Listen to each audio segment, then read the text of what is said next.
Fakta lain Andika kangen band baru terungkap usai diremehkan Triswaka Zidan punya panti asuhan. Nama Andika Mahesa atau yang lebih dikenal dengan Andika Kangen Band kini menjadi pusat perhatian publik usai mendapatkan ejekan dari parodi yang dibuat oleh Triswaka dan Zinedine Zidane.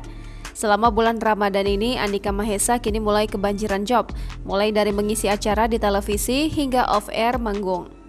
Seperti yang diketahui, kualitas Andika dalam dunia tarik suara sudah tidak diragukan lagi, hingga warganet pun beramai membela Andika karena memiliki attitude dan kualitas dalam industri musik. Andika biasanya dikenal sebagai penyanyi bahkan kerap gonta-ganti pasangan.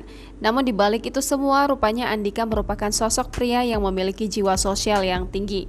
Tak banyak yang tahu jika Andika sempat memiliki akun YouTube pribadi yang kini telah diambil alih oleh Kangen Band sejak dirinya resmi kembali bersama grup musik gawangannya.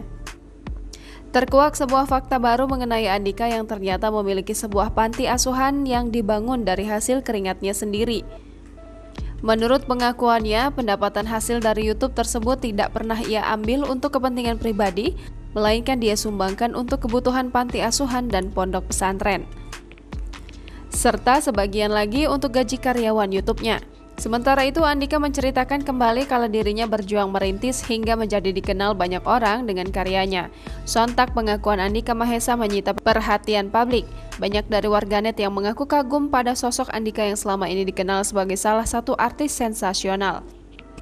Pujian demi pujian pun disampaikan untuk penyanyi Yolanda itu, bahkan warganet masih terus menyeret nama penyanyi coveran Triswaka dan Zinedine Zidane. Jangan lupa subscribe, share, komen, dan like ya!